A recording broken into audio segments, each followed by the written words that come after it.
Bom dia a todos. Iniciamos agora mais uma aula do nosso curso de Direito Constitucional. Paramos na última aula no ponto atinente à prisão em flagrante.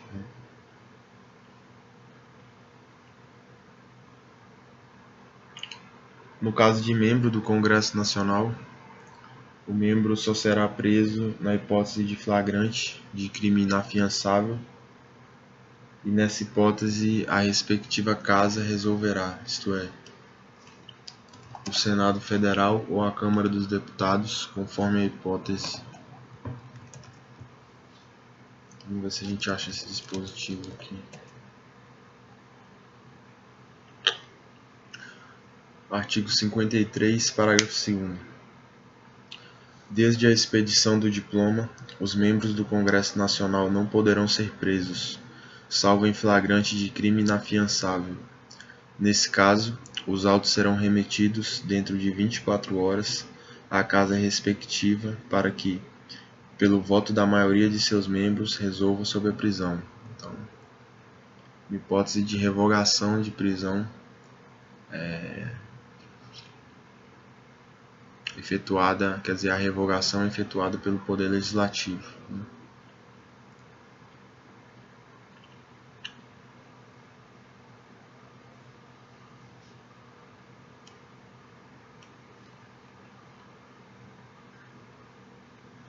E o presidente da República, ele só pode ser preso no caso de sentença condenatória por infração relativa a crime comum. Vamos ver se a gente acha esse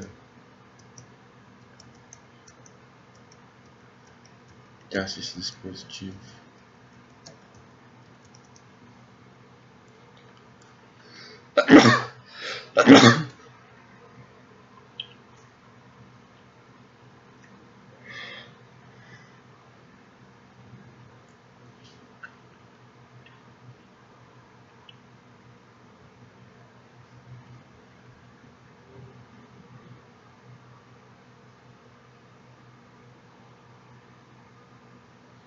Aqui, ó, artigo 85, parágrafo 3º. Enquanto não sobrevier sentença condenatória nas infrações comuns, o presidente da República não estará sujeito à prisão. Então, para que o presidente da República seja preso, deve sobrevir sentença condenatória por infração comum, né? Lembrando que, segundo o artigo 85, parágrafo 4º, o presidente da República, na vigência de seu mandato, não pode ser responsabilizado por atos estranhos ao exercício de suas funções.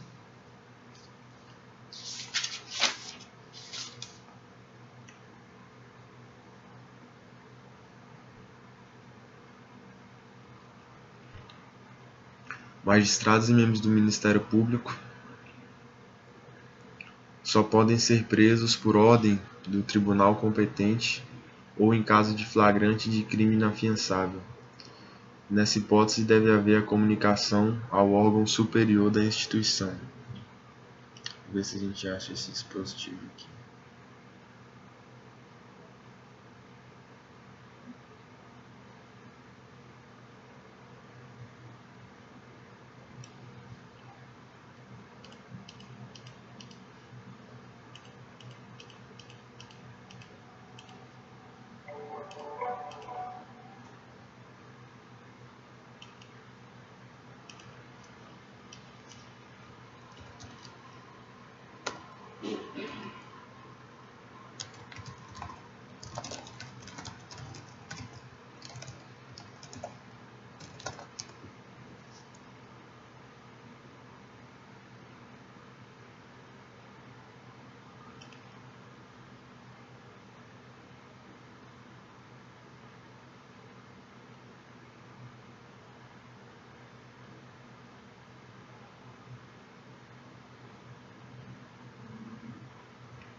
Tem aqui na LOMAN, artigo 33, são prerrogativas do magistrado não ser preso senão por ordem escrita do tribunal ou do órgão especial competente para o julgamento, salvo em flagrante de crime inafiançável, caso em que a autoridade fará imediata comunicação e apresentação do magistrado ao presidente do tribunal a que esteja vinculado.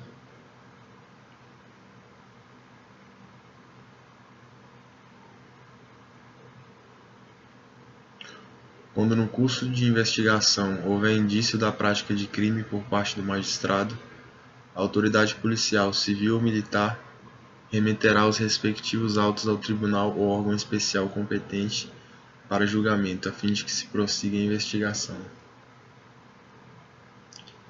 O mesmo se aplica a membros do Ministério Público.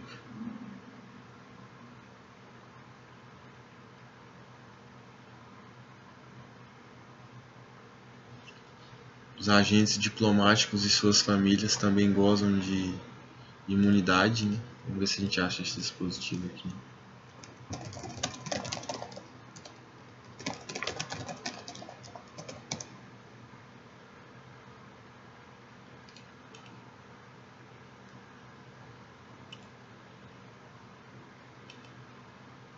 Está disposto na Convenção de Viena. Já o agente consular goza de imunidade no exercício da função de agente consular, no que toca às suas atribuições, né?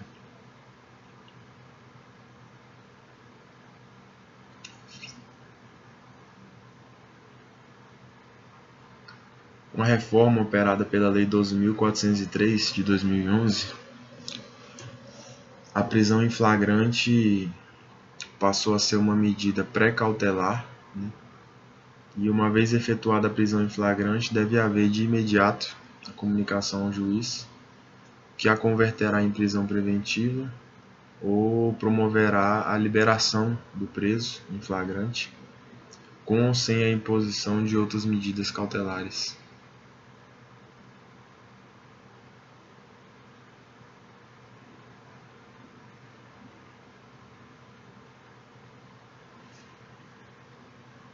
A prisão preventiva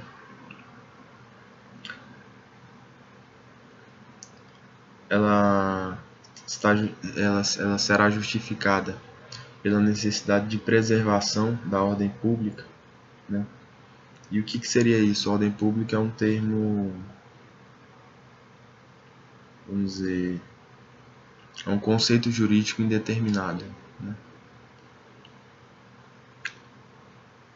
A necessidade de preservação da ordem pública se dá, por um lado, para evitar um estado de continuidade delitiva, né? Para aquele sujeito que é um criminoso contumaz, reiterado, né, que pratica crimes de forma sistemática, para que essa prática delitiva continuada cesse, né? Por um imperativo de proteção da sociedade e para o acautelamento do meio social, né, para proteger o meio social em que aquele sujeito está inserido e para proteger em alguma medida a própria credibilidade da justiça, né? Porque um sujeito cometendo crimes de forma reiterada, né, desrespeitando a ordem social, a ordem pública, né, gera um estado de insegurança, e se a justiça permanece inerte, isso gera por parte dos cidadãos um sentimento de falta de credibilidade na efetividade da justiça, né? Atente-se, no entanto, que a prisão preventiva ela é uma prisão cautelar, quer dizer, não resta ainda operado aí um juízo de culpa e etc., o que demanda o devido processo legal, né? O curso do devido processo legal para que seja apurada a culpa e a condenação.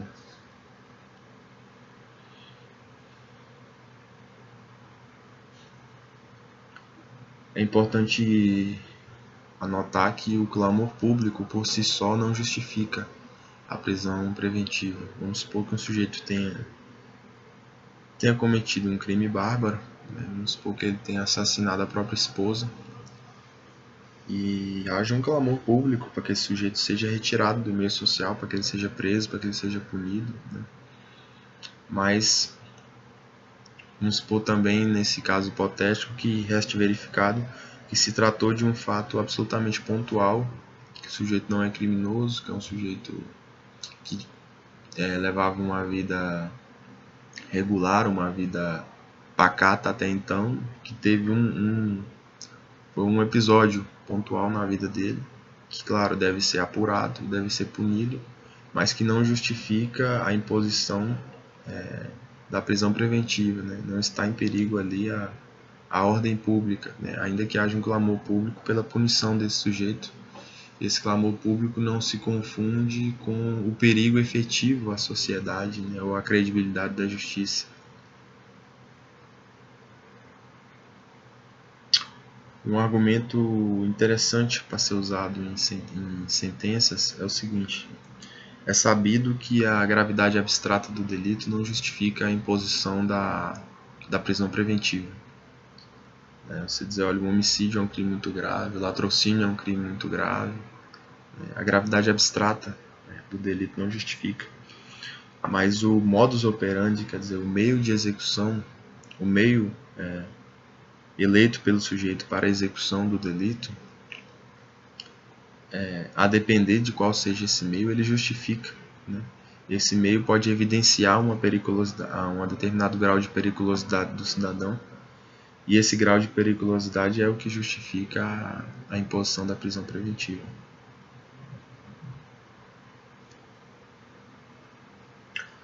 A prisão temporária, por sua vez, tem por escopo resguardar a investigação policial. Vamos abrir aqui a lei de prisão temporária. Lei 7.960 de 89. Artigo 1º. Caberá a prisão temporária quando imprescindível para as investigações do inquérito policial, quando o indicado não tiver residência fixa ou não fornecer elementos necessários ao esclarecimento de sua identidade, quando houver fundadas razões, de acordo com qualquer prova admitida na legislação penal, de autoria ou participação do indiciado nos segundos crimes. Então, o primeiro e o segundo inciso são alternativos, e o terceiro inciso é necessariamente cumulativo com o primeiro ou com o segundo. E há um rol de crimes aqui, todos crimes graves.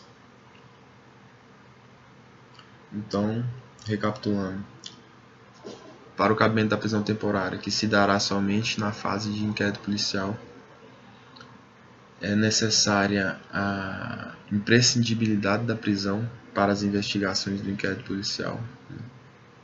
O sujeito está coagindo testemunhas, está na iminência de fugir, enfim, algum elemento que torna necessária a prisão do sujeito investigado para que as investigações possam prosseguir de forma rígida, né, de forma plena. Quando o indicado não tiver residência fixa ou não fornecer elementos necessários ao esclarecimento de sua identidade. Quer dizer, quando não tiver residência fixa, quer dizer, é um sujeito que pode não ser encontrado, né, ou pode não ser identificado. E, quer dizer, deve haver prova, né, da autoria ou participação do indiciado em um desses crimes arrolados aqui: homicídio doloso, sequestro, roubo, extorsão mediante sequestro, estupro, tentado violento ao pudor, que foi revogado, rapto violento, foi revogado, epidemia com resultado morte, envenenamento de água potável ou substância alimentícia, quadrilha ou bando, genocídio, tráfico de drogas, crimes com o sistema financeiro e os crimes previstos na lei de terrorismo. Inovação legislativa aqui, Lei 13.260 de 2013. Vamos passar agora ao tratamento das cautelares diversas da prisão.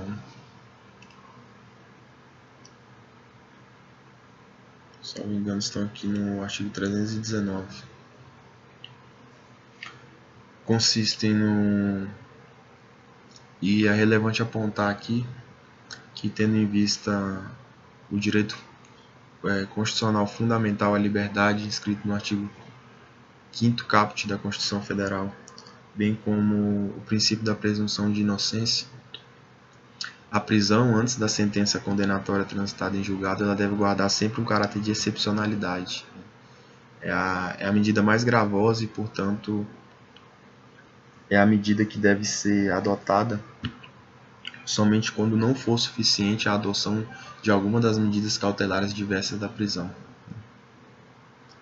O magistrado, portanto, deve proceder a um juízo de proporcionalidade, no sentido de sopesar tanto a vedação, a proteção insuficiente, né?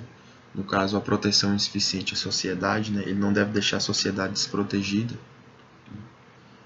e deve levar em conta também a vedação ao excesso, né? O excesso, no caso, seria o excesso à restrição à liberdade do cidadão.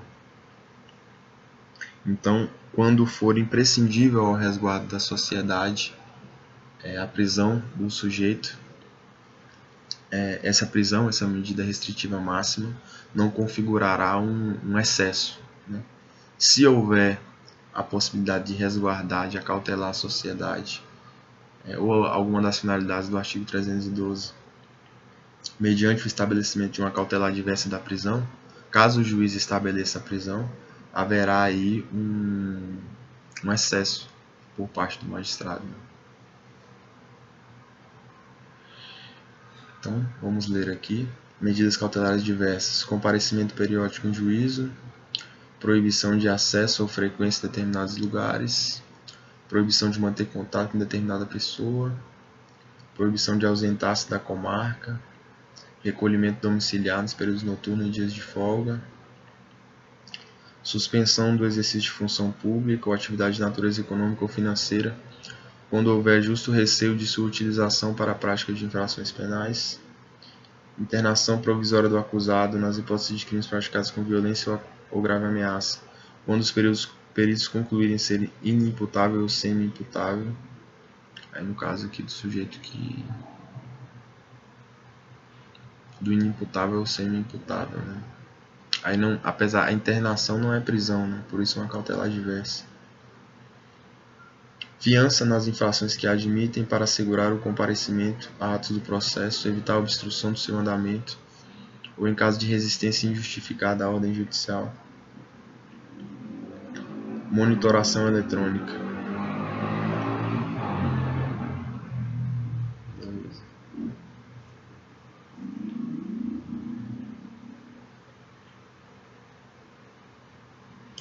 Deve haver comunicação imediata, tanto do local da prisão, deve haver comunicação imediata da prisão e do local da prisão ao juiz e à família do preso. A advertência quanto ao direito ao silêncio é imprescindível. Vamos ver se a gente acha aqui, né?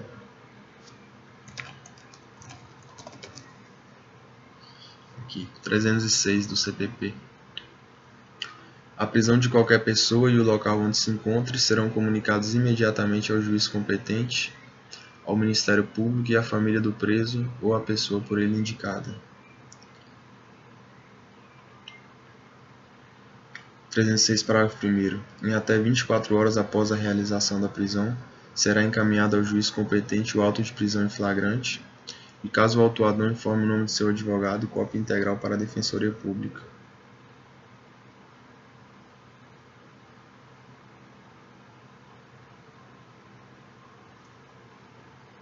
310. Ao receber o auto de prisão em flagrante, o juiz deverá fundamentadamente relaxar a prisão ilegal, converter a prisão em flagrante em preventiva, quando presentes os requisitos constantes do 312, ou se revelarem inadequadas ou insuficientes as medidas cautelares diversas da prisão.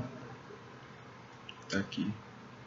Aquele caráter subsidiário o caráter subsidiário da prisão tem fundamento legal expresso aqui, no 310.2. Não é uma mera construção doutrinária ou uma inferência ali do princípio da presunção de, quer dizer, subjacente a isso aqui está o direito fundamental à liberdade, a presunção de inocência, etc. mas há também o fundamento jurídico positivo direto expresso.